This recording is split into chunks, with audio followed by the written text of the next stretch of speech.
अंजू पंवार जी, देहरादून। हाँ, वल्लभ श्री हंस। महाराज जी, आपके चरणों में कोटि कोटि प्रणाम। महाराज जी, क्या प्रारब्ध में इतनी शक्ति है कि वो भजन को मात दे दे? हाँ, अगर साधारण भजन है तो मात क्या दे देगा, बंद करवा देगा, भ्रष्ट कर देगा। प्रारब्ध में इतनी सामर्थ्य है, जब इतना भजन तन्मयता पूर्वक किया जाए कि प्रारब्ध को रौंद दे। अब इतना भजन तो कोई बिरला ही कर सकता है, नहीं तो प्रायः बैलेंस बना के भजन होता है। 2 4 10 11 हमारा भजन की और भोगों में रत हैं, मनोरंजन भी कर रहे हैं, तो ये फिर प्रारब्ध रौंद देगा। प्रारब्ध बड़े बड़े भजनानंदी को गिरा देता है, बड़े बड़े भजनानंदियों को। पर तुम चाहे जैसे गिराओ, जब प्राण जैसे दिल धड़क रहा है तो धड़केगा ही, ऐसे इन दिल से नाम चल रहा है तो चलेगा ही। चाहे स्वस्थ है तो चलेगा, अस्वस्थ है तो चलेगा। मतलब स्वस्थ होकर भजन करने में जो आनंद है, अब यहाँ पीड़ा वहाँ पीड़ा, ये परेशानी, ये नहीं खा सकते, ये नहीं पी सकते, 5 घंटे डायलिसिस में पड़े रहो, कितनी परेशानी। तो प्रारब्ध ने गिराने की पूरी चेष्टा की, गिरा दिया, लेकिन भजन नहीं रोक पाया, क्योंकि बचपन से भगवान के शरण में रहे और वो अभ्यास रहा 20 वर्ष का, तो अभ्यास अपना काम कर रहा है। तो प्रारब्ध जोरदार होता है ऐसा थोड़ी होता, बड़े बड़े सिद्धों को होता है। सिद्ध महापुरुष जो हो गए, भगवत प्राप्त हो गए, उनके शरीरों में भी देखा गया कि किसी के कैंसर है, किसी के ऐसे कष्ट हैं, बड़े बड़े कष्ट देखे गए। रुपेश वर्मा जी, दिल्ली से। महाराज जी, भगवान के आश्रय या परमात्मा प्राप्ति के लिए कितना भजन या नाम जप हो कि हम जान जाएं कि इसी जीवन में हम उत्तीर्ण हो गए हैं या अगला जन्म नहीं? आज तक ऐसा नहीं, भगवान कोई खरीदे नहीं जा सकते कि इतना लाख जप करो, इतना करोड़ जप करो। हो सकता है तुम्हारे 5 बार पुकारने से आ जाए, हो सकता है तुम्हारे 1 बार पुकारने से आ जाए, हो सकता है तुम्हारे 1000 जन्म व्यतीत हो जाए। तुम्हारी दौड़ कितनी है, तुम्हारी पुकार में दम कितनी है, तुम्हारी आर्त भाव कितना है, भगवान से प्रीति कितनी है, ये बात इसमें खास है। एक आदमी हल जोत रहा था, तो स्टेशन 3 किलोमीटर था लगभग। तो एक आदमी ने पूछा, ए भाई, हम स्टेशन कितनी देर में पहुंच जाएंगे? तो चुप रहा। ए, पूछ रहा हूं स्टेशन कितनी देर में पहुंच जाएंगे? चुप रहा। वो भागा, जो भी भागा सो बोले 30 मिनट में पहुंच जाओगे। तो उन्होंने कहा पहले क्यों नहीं बोले? रफ्तार नहीं देखी थी तुम्हारी। रफ्तार देख ली ना, इस रफ्तार से जाओगे 30 मिनट में पहुंच जाओगे। अब तुम्हारी रफ्तार क्या है? कितना प्रेम है भगवान से, कितना त्याग है, कितना भजनानंद में तुम्हारी प्रीति है, और कितना भोगानंद से वैराग्य है। वही तो भगवान की प्राप्ति के लिए थोड़ी कोई ऐसा कि इतना इतना इतना कर लो तो भगवान की प्राप्ति हो जाएगी। नहीं, वो सब किए हुए। भगवान की प्राप्ति के लिए प्रीति चाहिए, प्रेम चाहिए। जान लेव सो जानन हारा, राम ही केवल प्रेम प्यारा। प्रेम, अब प्रेम तो हमारा शरीर में है, प्रेम हमारा शरीर संबंधियों में है, प्रेम हमारा शरीर संबंधी भोगों में। तो भगवान को कैसे प्राप्त करें? तो अब हम साधना करते हैं। साधना के द्वारा सब जगह से प्रेम हटाकर जब भगवान के चरणों में प्रेम करते हैं, और फिर प्रेम से जब पुकारते हैं, तो ते समाज गिरजा में रहेऊ, अवसर पाए बचन एक कहेऊ, हरि व्यापक सर्वत्र समाना, और प्रेम ते प्रगट हो ही मैं जाना। संख्या तो नहीं बोली ना, प्रेम प्रेम। अब वो प्रेम कितने में आप प्रकट कर पाते हैं? कितने दिनों में, कितने जन्म में, कितने वर्ष में, कितने मिनट में, कितने सेकंड में? ये आपकी योग्यता है। प्रेम प्रकट कर लो। भगवान प्रेम से मिलते हैं, ना कि संख्या से, ना किसी एक नियमावली से कि ऐसा कर लो तो भगवान मिल जाएंगे, ऐसी जरूरी नहीं। हो सकता है आपको 1 मिनट में ऐसा भाव आवे, दैन्य भाव, पुकारो, भगवान मिल जाए। एक बार नारद जी एक जंगल से जा रहे थे, तो 2 पेड़ के नीचे महात्मा भजन कर रहे थे, एक पीपल के वृक्ष के नीचे और एक बट वृक्ष के नीचे। दोनों ने क्रमशः प्रणाम किया। पीपल वाले ने कहा कि महाराज, भगवान से पूछना, मैं भजन कर रहा हूं, कितने जन्म में मिलोगे, कब मिलोगे? बरगद वाले ने भी यही प्रश्न किया। नारद जी भगवान के पास भी जाते रहते हैं, तो भगवान से पूछा। लौट के जब आए, उधर से निकले, तो पहले बट वृक्ष वाला मिला, प्रणाम किया। महाराज, भगवान से बात की? बोले हाँ। भगवान ने कहा तुमको इसी जन्म में मिल जाएंगे। बड़ा आनंदित हुआ कि भगवान इसी जन्म में मिल जाएंगे, भजन में लग गया। पीपल वृक्ष वाले के पास गए, बोले भगवान ने कहा पीपल के वृक्ष के जितने पत्ते हैं इतने जन्म लेने के बाद तुम्हें भगवत प्राप्ति होगी।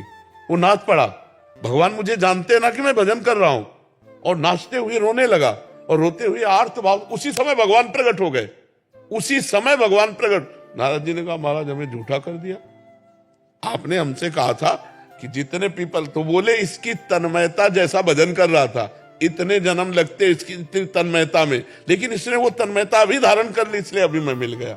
तो भगवान की प्राप्ति का कोई इतना नियम नहीं कि इतना कर लो तो मिल जाएंगे, आर्त भाव से पुकारो तो एक बार में मिल सकते हैं। और अगर माया प्रपंच में फैली हुई वृत्ति है तो जन्म के जन्म लग जाते, जन्म जन्म मुनि जतन कराही ओ अंतराम कही आवत नाही। गुरुमुखी छुटवानी जी, बालाघाट। राधे राधे महाराज जी, आपके चरणों में कोटि कोटि प्रणाम। महाराज जी, शाश्वत आनंद क्या है और उसका अनुभव कैसे होता है? रसगुल्ला खाया है? कभी खाया है? कैसा होता है? मीठा होता है। कैसा मीठा होता है? कैसा मीठा होता है हम आपसे पूछ रहे हैं। वो मैं बता नहीं सकती। बस वो हम बता नहीं सकते, ये तुमसे रसगुल्ला एक प्राकृतिक वस्तु है ना, वो चिदानंद तो नहीं है ना। आप एक रसगुल्ले के स्वाद को नहीं बता सकते। जैसे बोला मीठा है, अब इनसे पूछे कैसा मीठा है, तो अगला उत्तर है कि बहुत मीठा है। तो कैसा बहुत मीठा है, तो अगला उत्तर खा के देख लीजिए। तो शाश्वत आनंद क्या है? अनिर्वचनीयम। उसको वाणी के द्वारा नहीं कहा जा सकता है। अनुभव गम में भजे जय संता, जो अनुभव में आने वाला है। जब प्राकृतिक एक रसगुल्ला का स्वाद आप नहीं वर्णन कर सकते, तो अप्राकृत चिदानंद शाश्वत सुख का वर्णन कैसे हो सकता है? हाँ, उस सुख का रसास्वादन कराने के लिए, जैसे नाम भगवान का जप करो, नाम कीर्तन करो, भगवत लीला कथा गान करो, संत समागम करो और दूसरों को परोपकार करो, तो उसकी तरफ चलने की योग्यता आ जाएगी। लेकिन वो है कैसा, वो तो अनुभव गम में, वो वाणी के द्वारा अनिर्वचनीय, माने वाणी के द्वारा उसका वर्णन नहीं किया जा सकता। और जितना भी किया जाता है वो सब अधूरा होता है। पूर्ण तो अनुभव में आता है। जैसे पाने में जो मीठा लगा, उसको हम कैसे बताएं कि कैसा मीठा लगा? वो तो आप अपनी जबान पे रखो तब आपको पता चलेगा। ऐसे ही परमात्मा आनंद जो है, शाश्वत आनंद जो है, वो वर्णन नहीं किया जा सकता, वो अनिर्वचनीय है। हेमा जी, राधे राधे राधे महाराज जी। महाराज जी, क्या भक्ति की राह पे चलने के लिए सबसे पहले मन को जीतना जरूरी है, या फिर मन को जीतने का मार्ग ही भक्ति है? मन को लगाना जरूरी है, जीतने में अलग बात हो जाती है। मन को जीता फिर भक्ति कभी नहीं हो पाएगा। मन को लगाया तब जीता। मन को पहले प्रभु में लगाना सीखो। बार बार नाम जप करते हुए मन को संसार में जहां जाए वहां से हटा के नाम में लगाओ, भगवान की लीला कथा में लगाओ, भगवान के रूप में लगाओ, भगवान की सेवा में लगाओ, घर परिवार की सेवा में भगवत भाव से लगाओ। मन का प्रभु में लग जाना ही भक्ति है। और मन प्रभु में लग गया तो जीता जिताया है। और अलग से आप सोचो मन जीत कर प्रभु में लगाए तो नहीं लगा सकते। हिमालय को उठाना संभव है लेकिन मन को जीतना नहीं। आप देख लो, सब मन वाले हो, जो चाहता वो करा लेता है कि नहीं करा लेता? सब देख लो, चाहे जितने बहादुर हो, आज से कसम खा के जाओ, अगर करवा न ले तो हमसे बता देना। वो इतना बलवान है तुम्हारी असम कसम सब तोड़ देगा, भगवान के मंदिर में गलत करवा देगा। जाओ देख लो, इसका खेल कोई छोटा मोटा है? ये पूरे विश्व को नचा रहा है, मन को नचा रहा है। हाँ, मन रुकेगा तभी जब इंद्रियाणम मनश्चास्मि, भगवान कहते इंद्रियों मन मैं हूं, भगवान में मन मना भव मद भक्तो माद्यादि माम नमस्कुरु। जब भगवान में मन को लगाने लगो तो ये गंदी बातों से हटने लगेगा और ये तुम्हारे बस में हो जाएगा। ऐसे वश में करना चाहो तो आज तक कोई पैदा नहीं हुआ कि मन को अपने रोक ले। आज तक कोई नहीं। सब बहादुरी की बातें चाहे जितनी मानो, मन के सब गुलाम हो, चाहे अंदर से देख लो, चाहे देख लो कोई भी हो, हम तुम सब मन अपनी गुलामी से मुक्त तभी करता है जब भगवान की भक्ति करोगे। भगवान की पहले भक्ति, तब मन विजयी। मन विजयी फिर भगवान की भक्ति स्वसंभव। पहले भगवान के चरणों का आश्रय लो और नाम जप करो, फिर धीरे धीरे तुम्हारा मन संसार से हटने लगेगा, तुम्हारे अधीन होने लगेगा भजन के बल से। और भजन बल नहीं तो मन को अधीन नहीं किया जा सकता। इसलिए मन को प्रभु में लगाने की सोचो, जीतने की नहीं। तो मन अपने आप आपके अधीन हो जाएगा। जितना आप नाम जप करेंगे, जितना भगवान की कथा सुनेंगे, जितना भगवान की सेवा करेंगे, जितना भगवत भाव से परोपकार करेंगे, उतना ही मन निर्मल होकर आपके अधीन हो जाएगा। गार्गी जी असम से। राधे राधे। राधे राधे महाराज जी। महाराज जी ये कह रहे हैं कि इनके घर में एक प्राचीन बेल वृक्ष था और ये उनको पूजा करते थे, बट फिर कुछ समय बाद दादी ने बोला कि शिव मंदिर नीचे एक होना चाहिए। फिर जब शिव मंदिर विराजमान किया तो कुछ समय बाद बेल वृक्ष मतलब शांत हो गए। तो उसके बाद किसी के घर के सदस्य ने उस सूखे वृक्ष का एक नारीश्वर स्वरूप बना दिया उसका, और उसको कहीं देने गए तो उन्होंने एक्सेप्ट करने से मना कर दिया। किसी मंदिर आदि में गए होंगे या कहीं गए होंगे, तो फिर से वो उनके घर में ही आ गया। तो महाराज जी कह रहे हैं कि उसको क्या ऐसा करें कि मतलब श्रद्धा भी बनी रहे और धार्मिक मर्यादा का उल्लंघन। तो वही मंदिर के पास विराजमान कर लो। मंदिर में अगर अंदर जगह ना हो तो बाहर एक चौकी सी बना करके वहीं विराजमान कर दो। बहुत सुंदर बात है, बिल्व वृक्ष का अर्धनारीश्वर रूप देना बहुत सुंदर है। आप विराजमान कर लो, मंगलमय है, कोई हानि नहीं है। और वृक्ष का सूख जाना ये तो आयु के अंतर्गत होता है, चाहे मनुष्य हो चाहे वृक्ष। जितनी आयु है उतना ही जीवित रहेगा, उतना ही हरा रहेगा, अन्यथा वो अपने आप सूख जाएगा। तेज प्रकाश जी राजस्थान से। श्री हरिवंश महाराज जी। गुरुदेव, जैसे कि सुना है कि प्रारब्ध के अनुरूप जीवन में सब कुछ मिलता है। मेरा प्रश्न है कि सद्गुरुदेव और भक्ति की प्राप्ति में भी प्रारब्ध का कोई योगदान है क्या महाराज जी? भगवान की कृपा, इसमें भगवान की कृपा का योगदान है। नाम रूप लीला धाम ये प्रारब्ध से नहीं मिलते, ये भगवान की कृपा से मिलते। जैसे धाम प्रथम यथामति प्रणवो श्री वृंदावन अतिरम्य, श्री राधिका कृपा बिनु सबके मनन अगम्य। मन से भी आप नहीं सोच सकते वृंदावन के आने की, तो बात जाने दो। जिनको वृंदा विपिन है, कृपा तिन्हि की होए, वृंदावन में तबहि तो रहन पाई है सोए। कृपा, श्री राधिका कृपा बिन, कृपा से धाम। हरिवंश कृपा हरिवंश कहें, हरिवंश कहें हरिवंश लाएं। बोले हरिवंश की कृपा से ही हरिवंश कह सकते हो, राधा की कृपा से ही राधा कह सकते हो। तो जो नाम में उच्चारण करने की भावना बनी, जो नाम जपने की रुचि आई, जो नाम में प्रीति हुई, ये कृपा से। और मनुष्य शरीर प्राप्त करके साधु संग मिलना, गुरुदेव की प्राप्ति होना। देखो विभीषण जी कह रहे हैं, अब मैं भा भरोस हनुमंता, बिनु हरि कृपा मिले नहीं संता। जब तक भगवान कृपा नहीं करते तब तक गुरुदेव भगवान नहीं मिलते, और जब तक गुरुदेव भगवान कृपा नहीं करते तब तक भगवान का साक्षात्कार नहीं होता। तो हमें लगता है नाम रूप लीला धाम ये जो भागवतिक है, ये हमें कृपा से प्राप्त होते हैं। इसमें हमारा पुण्य बल या पूर्व प्रारब्ध बल काम नहीं करता। पूर्व का प्रारब्ध शुभ और अशुभ कर्मों से ही होता है, तो अशुभ कर्म का फल दुख होता है और शुभ कर्म का फल सुख होता है। लेकिन परमानंद, भगवदानंद, नित्यानंद ये प्रारब्ध से नहीं मिलता, ये कृपा से प्राप्त होता है। उसे चाहे गुरु कृपा कहें चाहे हरि कृपा कहें। महाराज जी ये जो गुरु कृपा है ये शुभ अशुभ से भी ऊपर है, मतलब गुरु कृपा शुभ अशुभ से भी ऊपर है क्या? हाँ, सो ये शुभ अशुभ तो बंधन कारक है। शुभ ऐसे बंधन कारक है जैसे सोने की जंजीर में बांध दिया गया हो, और अशुभ ऐसे बंधन कारक है जैसे लोहे की जंजीर में बांध दिया हो, लेकिन बंधे तो दोनों है ना। जब शुभ अशुभ दुर्ग विध्वंसी बल, तब जयति जयति जग उच्चरे।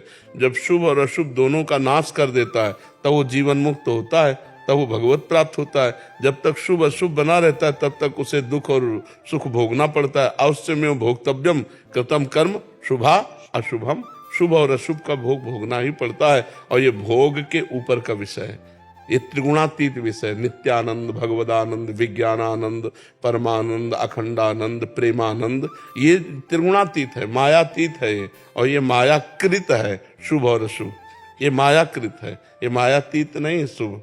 ये शुभ भी अशुभ भी ये दोनों मायाकृत है। सतोगुण से शुभ होता है और रजोगुण तमोगुण से अशुभ होता है। तीनों गुण के अंतर, और जो भगवान का आनंद है, जो संत समागम का आनंद है, ये गुणातीत है।